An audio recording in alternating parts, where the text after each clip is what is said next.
Hi everyone, welcome to the Practical Gardener. In today's video, we are going to talk about this lovely plant which is called the Melastoma. It goes with a bunch of other names like the Singapore rhododendron, the Spanish shawl, glory bush. It's called princess flower. It's also called Begum Bahar in Hindi and also called the Tibuchina. Okay, so a whole bunch of names that this beautiful plant has. Now this one comes in a variant of colors. So there is this dark purple shade. So this one is a lot more darker. A dark purple shade, a lighter shade of purple, and also comes in an alba variety, which is white. And now there are hybrids available as well. Now, while it belongs to the family of Melastomaceae, depending on the native or the origin of the plant, it can be called differently. Like for instance, in Singapore or the Southeast Asia, etc., it is called Melastoma malabatricum. Okay, and that is really what's called Singapore rhododendron.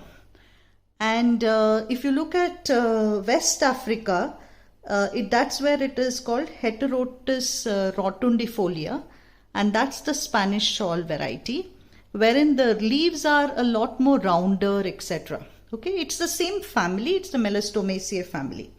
And then you have the glory bush, which is the Tibuchina urwiliana. So while we use the names interchangeably, Melastoma, Tibuchina, etc., they're in the same family, but the variants might be different, and they are called differently based on where they come from.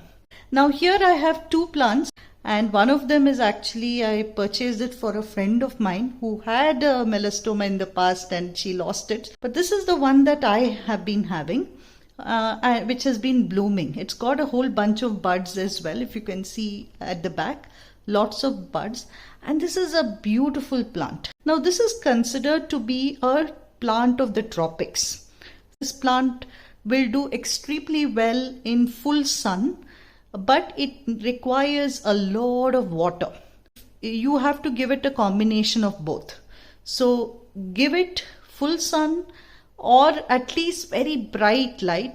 Now with water, it requires to be consistently moist. When I say moist, it again doesn't mean that you overwater it and leave it soggy, etc. So use soil that is very, very light and porous, so that the water can seep through, but at the same time add enough organic matter into the soil so that it adds a little bit of that moisture, add some perlite, add some coco peat into the soil to give it a little bit of that additional moisture so that the soil is relatively moist. It has these runners like roots, but not runners on top of the soil. The runners are in the root system. So you would find the roots spreading in the ground, under the ground, and then you'll slowly see another new plant that is popping somewhere else. It might be better to grow this plant in pots. The land, you won't have any control of where it is spreading, but I think nobody is really complaining with this plant propagating because it gives these lovely flowers.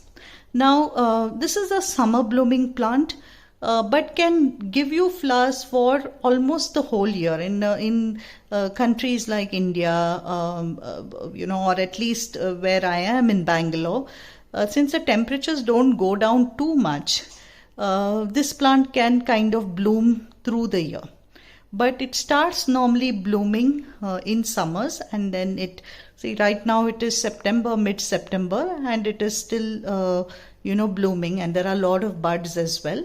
Slowly, as the temperatures really go down, it will stop blooming, and then it will again start blooming in summer. So that's the life cycle of this plant.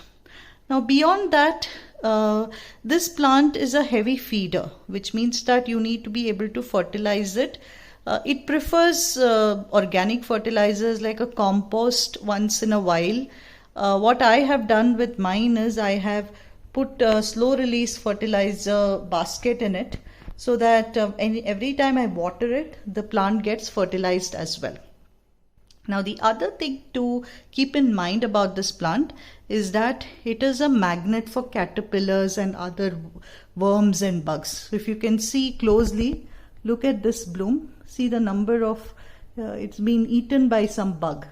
And that's a very common occurrence with this plant. And what I realized when I was doing research is because this is quite a medicinal plant. This the leaves, the tender leaves of this apparently can be eaten, and they can be used for diarrhea or treatment of other diseases as well, especially the roots can be used, etc. This has medicinal properties, so that's why probably insects and other bugs are attracted to it as well. I see a lot of snails as well getting attracted to this plant, but the biggest challenge has been caterpillars and budworms as well. So because right at the bud stage you will find worms attacking it, and then suddenly you will find a bloom that has hardly had so many holes in it. So that's a challenge. You can of course spray with neem oil and detergent to keep away bugs and insects from this plant. This is the season for caterpillars, and I have been quite patient with them because they turn into these lovely butterflies. So it's okay if they kind of eat up a bloom or two, that's fine. So this is also a way of avoiding them eating the other exotic plants like orchids, etc. So that's Melastoma for you, a lovely plant to grow. So I hope you like this video, and if you liked this video, do subscribe and also hit that bell icon so that you get notifications whenever a new video is posted on the channel. Thanks so much. Bye.